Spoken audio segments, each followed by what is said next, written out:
माता की, नरेंद्र मोदी जिंदाबाद, नरेंद्र मोदी जिंदाबाद, नरेंद्र मोदी जिंदाबाद। त्रिलोक सीमा विजयी हो। दोनों हाथ उठा के आशीर्वाद दीजिए। त्रिलोक सीमा विजयी हो, त्रिलोक सीमा विजयी हो।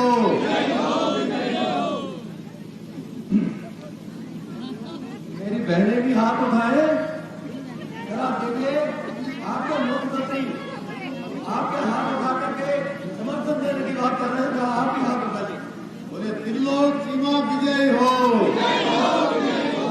आप लोग क्या बात है, आप बहुत दिनों बाद आइए क्या? आप नाम काफी दिन बाद आइए। त्रिलोक सीमा विजयी हो, त्रिलोक सीमा विजयी हो। सैनिक कॉलोनी की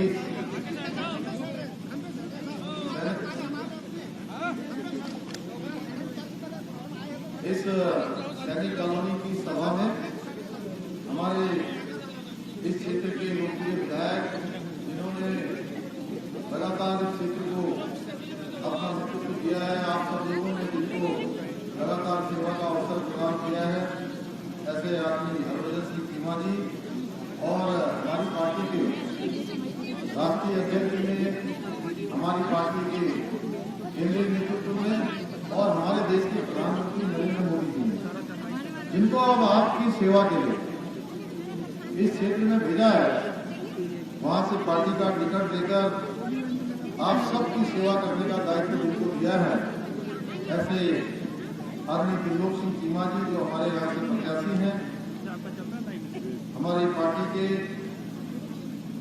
प्रदेश मंत्री आदमी आशीष गुप्ता जी, डॉक्टर गिरीश चंद्र तिवारी जी, हमारे मंडल अध्यक्ष नगर आदमी मोहन सिंह बिष्ट जी, ग्रामीण के अध्यक्ष भाई बबलू चौधरी जी, रजपाल सिंह रावत जी, रिटायर्ड प्रधानाचार्य मणिराम शास्त्री जी, पूर्व प्रधानाचार्य लाल सिंह नेगी जी, आर्मी सेवानिवृत्त कुलवंत सिंह गंगा जी, बीना नेगी पार्षद वार्ड नंबर 1, जगमोहन मिश्र पार्षद, विजय जोशी पार्षद, रवि प्रजापति पार्षद जी, सुरेश सैनी पार्षद जी, गुरिंदर सिंह कटोर जी, अभिषेक गोयल जी, रजत सिंह जी, नरेंद्र चौहान जी, गुरबख्श सिंह बग्गा जी, मंटू यादव जी, सीमा चौहान जी, योगेश सैनी जी, ऋषि नागर जी, कामिनी गुप्ता जी, कल्पना राणा जी, राज दीपिका जी, मधुर जी, समरपाल चौधरी जी, कुंदन सैनी जी, मनोज दग्गा जी, डीके रस्तोगी जी, डीके विवेक तिवारी जी, यहाँ पूर्णकालिक पूजा मित्तल जी, निपुण गुप्ता जी, प्रदीप शर्मा गांधी जी, शुभम मेहरा, विपिन अग्रवाल, महेंद्र प्रधान जी, विपिन अरोड़ा जी एवं इस मंच पर विराजमान रविपाल जी, हमारे खिलाफ प्रजापति जी और जिनका नाम मैं नहीं ले पा रहा हूँ, वो सब मुझे क्षमा करेंगे। और मंच पर विराजमान नेतागण, इस सभा में यहाँ पर उपस्थित इस क्षेत्र के सभी बड़े बुजुर्ग, सभी उपस्थित माताएं, बहनें, मेरे नौजवान साथियों, पत्रकार मित्रों और छायाकार बंधुओं, मैं सबसे पहले तो आज आप सबका और अपने हृदय की गहराइयों से आपका धन्यवाद करना चाहता हूँ कि आप सब लोग इतनी बड़ी संख्या में यहाँ पर एकत्र हुए हैं और यहाँ पहुंचते ही जिस प्रकार का जोश, जिस प्रकार का जुनून मैंने आप सबके अंदर देखा है। मैं एक सैनिक पुत्र हूँ और एक सैनिक पुत्र होने के नाते मैं कह सकता हूँ दावे के साथ कि आप सब लोगों ने इस क्षेत्र से एक बार फिर से कमल खिलाने की तैयारी कर ली है और बड़े बहुमत की सरकार भारतीय जनता पार्टी की बनाने की तैयारी कर ली है। इस क्षेत्र से बड़े बहुमत से त्रिलोक सिंह चीमा जी को जिताने का आपने संकल्प ले लिया है। भाइयों बहनों, आज मैं पूरे उत्तराखंड के अंदर, ये आज लगभग मेरा 36वां विधानसभा क्षेत्र है जहां पर मैं आप सबके बीच में आया हूं। और काशीपुर से, चूंकि काशीपुर या खटीमा ये दोनों के दोनों मुझे एक जैसे लगता है, इसमें कोई अंतर नहीं लगता है। क्योंकि आशीष की कह रहे थे कि मैं खटीमा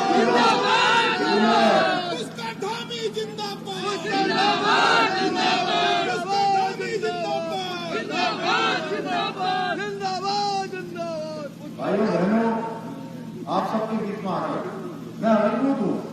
मैं देख रहा हूँ आपके चेहरों को और आज ये जो चुनाव होने जा रहा है, इस चुनाव में बहुत सारे मुद्दे हैं, लेकिन असली मुद्दा है आज नरेंद्र मोदी जी के नेतृत्व में जो काम हो रहा है।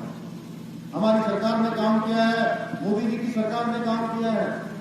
एक तरफ वो लोग हैं जिन्होंने काम किया है और एक तरफ वो लोग हैं जिन्होंने अपने समय में कोई काम नहीं किया है, केवल कारनामे किए हैं।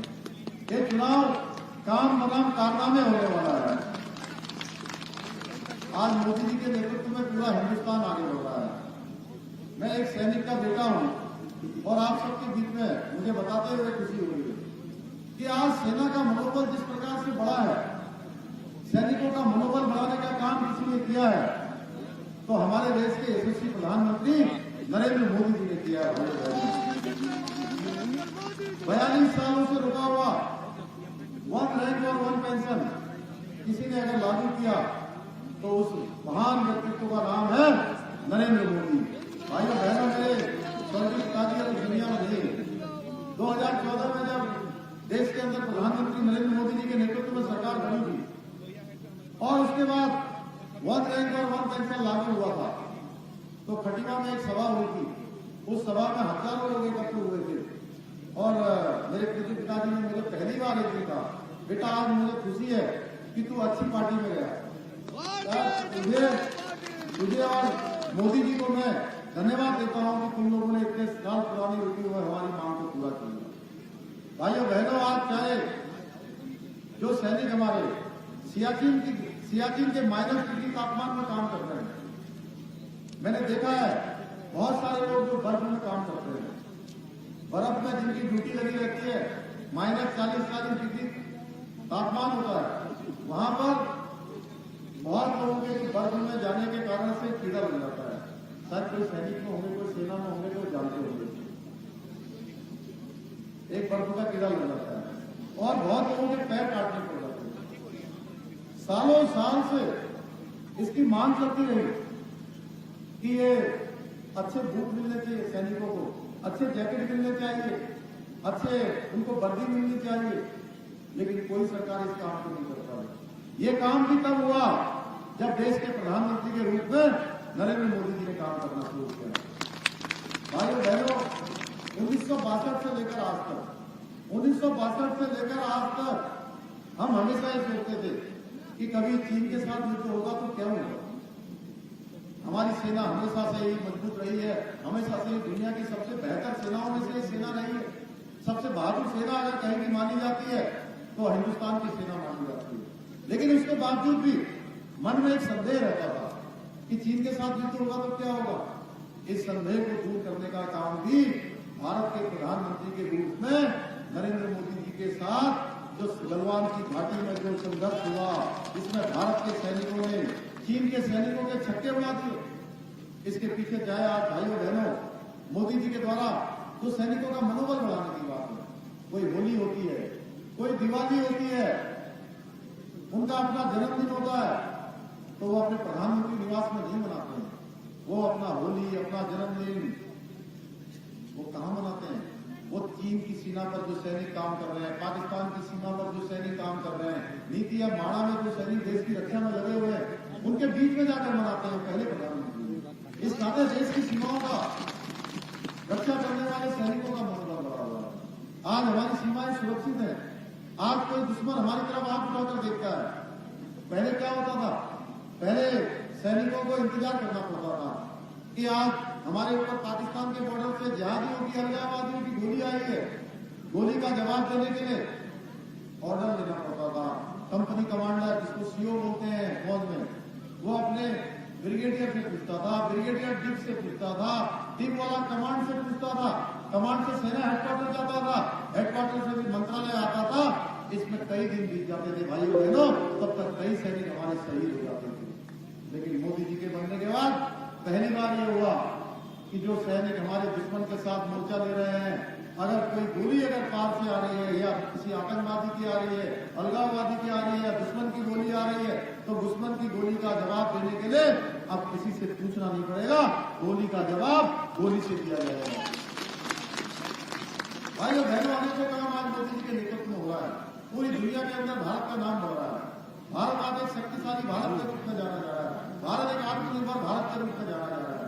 देखिए आप दुश्मन के घर में जाकर भी जो सर्जिकल स्ट्राइक करती थी सेना ने हिंदुस्तान के इतिहास में पहली बार दुश्मन के घर में जाकर मारने का काम किया।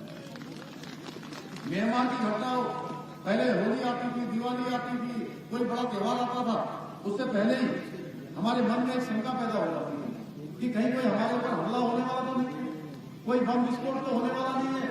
प्रधानमंत्री मोदी जी के बनने के बाद इन सारी चीजों पर विराम हो गया। भाइयों बहनों, अनेकों काम, कोरोना महामारी में देखिए जो वैक्सीन बनाने का काम हुआ है, ये कोरोना महामारी में अगर मोदी जी की जगह कोई दूसरा प्रधानमंत्री होता या किसी दूसरी पार्टी की सरकार होती तो ये 6 महीने के अंदर वैक्सीन नहीं बनती। ये वैक्सीन बनाने में कई सालों लग जाते और पता नहीं लाखों करोड़ों लोग कोरोना के मौत के गाल में समा जाते हैं। ये काम भी हमारे देश के प्रधानमंत्री ने किया है। और साथ ही साथ वैज्ञानिकों को भी, देश के वैज्ञानिकों को भी मैं नमन करना चाहता हूँ जिनके अथक प्रयासों से ये वैक्सीन बनी है। और ये वैक्सीन बनी ही नहीं, वैक्सीन लगाने का काम भी सबको किया। हालांकि कुछ पार्टी के लोगों ने, एक पार्टी है जिस पार्टी ने इस देश के अंदर 60 सालों तक शासन किया है और 60 सालों तक शासन करने के बाद केवल इस देश को गर्भ में धकेलने का काम किया है, भ्रष्टाचार और घोटाले देने का काम किया है। भाइयों बहनों, उस पार्टी के लोगों ने कहा कि लोगों को गुमराह करने का काम किया कि ये मोदी की वैक्सीन है, ये वैक्सीन मत लगाना, ये वैक्सीन लगाओगे तो मर जाओगे, ये वैक्सीन लगाओगे तो हार्ट फेल हो जाएगा, ये वैक्सीन लगाओगे तो किडनी फेल हो जाएगी, लीवर फेल हो जाएगा, ये गंभीर रूप से घायल हो जाएगा। भाइयों बहनों, ये कोई मजाक की बात नहीं है, ये बहुत गंभीर बात है। एक तरफ मोदी जी वैक्सीन बना रहे हैं और लोगों को फ्री में वैक्सीन लगा रहे हैं। एक वैक्सीन फ्री में लगाई गई, दूसरी वैक्सीन फ्री में लगाई गई और अब तीसरी वैक्सीन भी बूस्टर डोज के रूप में फ्री में लगाई जा रही है। और दूसरी तरफ देशवासियों की जान लेने का काम उन्होंने किया है। ये अपराधी मानता हूं मैं ऐसे लोगों को, ऐसी पार्टियों को भी मैं पापी मानता हूं। इन्होंने पाप किया है देश की जनता को वैक्सीन न लगाने देकर। भाइयों बहनों, इनको अच्छी समय अब जवाब देने का आ गया है। ये 14 फरवरी को आपको एक एक बात का इनसे हिसाब लेना है। इसी के साथ आप प्रधानमंत्री के रूप में जो मोदी जी ने देश की 80 करोड़ जनता को और उत्तराखंड के अंदर 60 लाख लोगों को सीधे 2 टाइम का भोजन उनको मिले, 5 किलो प्रति यूनिट के हिसाब से सभी को राशन देने का काम भी हमारे देश के प्रधानमंत्री मोदी जी के नेतृत्व में हो रहा है। भाइयों बहनों, अनेकों काम हो रहे हैं। आयुष्मान भारत योजना चलाई गई है, 5 लाख रुपए तक का आज 3 लाख हर किसी के लिए उत्तराखंड के अंदर उपलब्ध है। किसी के पास भी आयुष्मान कार्ड होगा तो किसी भी प्राइवेट अस्पताल में आप इलाज करवा सकते हैं। उज्ज्वला की योजना लेकर आए, स्वच्छ भारत अभियान में सबको शौचालय बनाने की योजना लेकर आए, प्रधानमंत्री आवास योजना में हर किसी को आवास मिले इसकी व्यवस्था की गई है। किसानों के लिए किसान सम्मान निधि लेकर आए, सैनिकों के लिए 1 रैंक 1 पेंशन लेके आए, 1 नेशन 1 राशन कार्ड लेकर आए। अनेकों योजनाएं अगर मैं उनको गिनाऊं तो न जाने कितनी योजनाएं हैं। उत्तराखंड सरकार में मुझे भी आप सबके आशीर्वाद से पिछले 6 माह से मुख्य सेवक के रूप में काम करने का अवसर मिला है। आप सबके आशीर्वाद से मैंने कोशिश की है, मैं जहां भी जा रहा हूं लोग मुझे कहते हैं कि आपने बहुत अच्छा काम किया, लेकिन कहते हैं आपको समय कम मिला। मैं आपसे भी निवेदन करने आया हूं कि मुझे समय कम मिला है, मैं इसका कोई रोना नहीं हो रहा हूं, लेकिन मैं आप सबसे कहना चाहता हूं कि हमने इन 6 माह में 550 से भी ज्यादा फैसले लिए हैं और हर वर्ग के लिए फैसले लिए हैं। इसमें हमने आंगनबाड़ी बहनों का मानदेय बढ़ाया है, आशा बहनों का मानदेय बढ़ाया है, हमने उपनल के कर्मचारियों का मानदेय बढ़ाया है, पीआरटी के जवानों का मानदेय बढ़ाया है, भोजन माताओं का मानदेय बढ़ाया है, हमने वृद्धावस्था पेंशन, विकलांग पेंशन और विधवा पेंशन जो 1200 होती थी उस पेंशन को 1500 रुपया किया है। और घर में 2 दंपति होते थे, 2 बुजुर्ग हैं, दोनों बुजुर्गों में से एक को पेंशन मिलती थी, एक को पेंशन नहीं मिलती थी, दोनों में झगड़ा होता था पेंशन को लेकर। हमने तय किया कि हम आप घर में रहने वाले 2 बुजुर्ग दंपतियों में झगड़ा नहीं होने देंगे, इनके झगड़े को समाप्त करेंगे और इनके झगड़े को समाप्त करने के लिए हमने दोनों की पेंशन लगा दी है, दोनों की पेंशन लगा दी है। अभी 1500 की है, अभी 1500 पेंशन की है। आने वाले समय में हम क्रमबद्ध रूप से इस पेंशन को भी हम 3600 करने वाले हैं। भाइयों बहनों, हमने 24,000 जो हमारी भर्तियां थी उन पर भर्ती की प्रक्रिया प्रारंभ की है। हमारा लक्ष्य है हम 25,000 नहीं, हम 50,000 लोगों को रोजगार देंगे। भाइयों बहनों, हमने कल संकल्प पत्र जारी किया है। हमने तय किया है कि आने वाले समय में हम अपने जो गरीब परिवारों की बहनें हैं उनको किसी प्रकार से परेशानी न हो, हमको साल में हम उनको 3 सिलेंडर मुफ्त का देने का काम भी हमारी सरकार करेगी। जो हमारी गरीब गर्भवती बहनें हैं उनके लिए हमने 40,000 रुपए का गर्भवती होने पर अनुदान की व्यवस्था की है। जो बेरोजगार भाई हैं उनके लिए प्रत्येक माह 3,000 रुपए की व्यवस्था की है।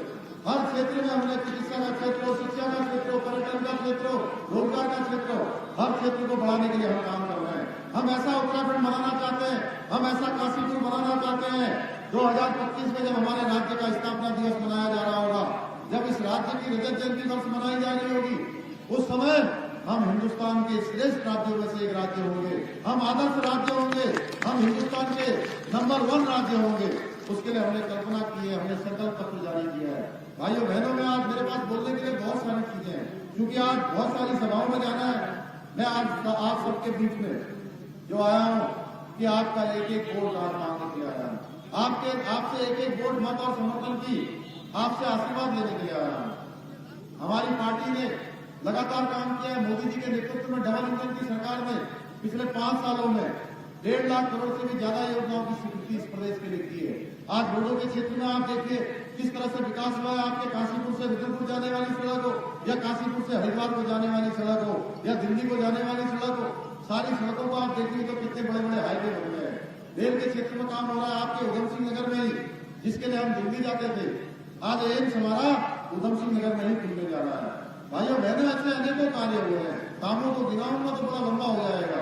मैं 14 फरवरी ज्यादा दूर नहीं है। आपका एक एक वोट देश के प्रधानमंत्री जी को ताकत देगा। आपका एक एक वोट आपके एक भाई को, आपका एक एक वोट आपके भाई पुष्कर सिंह धामी को मजबूत करेगा। आप मुझे शक्ति देगा, मुझे आप सबका जो काम, जो अपेक्षाएं जो आपने की है उनको पूरा करने के लिए प्रेरित करेगा। मैं आया हूँ 14 फरवरी ज्यादा दूर नहीं है। प्रातः काल से ही आप सब लोग उस दिन अपने नातेदारों को, रिश्तेदारों को, जानने वालों को, पहचानने वालों को एक अच्छी सरकार चुनने के लिए, ऐसी सरकार चुनने के लिए जो मोदी जी की सरकार के साथ चले, उन मोदी जी की सरकार के साथ कदम ताल करे। उसके लिए आपका एक एक वोट कमल के फूल वाले बटन पर लगना चाहिए। प्रातः काल से कमल का बटन इतनी बार दबाइए, बार-बार लोगों को भेजिए, जो लोग वोट करने नहीं आ रहे उनको भी बुलाइए, और कमल का बटन इतनी बार दबा दीजिए कि शाम होते होते वो बटन ही अंदर चला जाएगा। और जब 10 मार्च को रिजेक्ट करेगा तो भाइयों बहनों, हमारा कोई भी काम बिना लक्ष्मी जी के नहीं होता है। बताइए मेरी बहनों, लक्ष्मी जी के बिना कोई काम होता है? स्कूल बनेंगे, अस्पताल बनेंगे, बड़ी बड़ी सड़कें बनेंगी, बड़ा बड़ा रोजगार आएगा, ये सारे के सारे काम तभी होंगे जब लक्ष्मी जी आएंगे।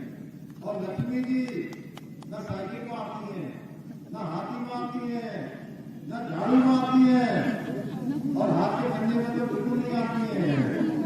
लक्ष्मी जी किसमें आती है? बताइए किसमें आती है?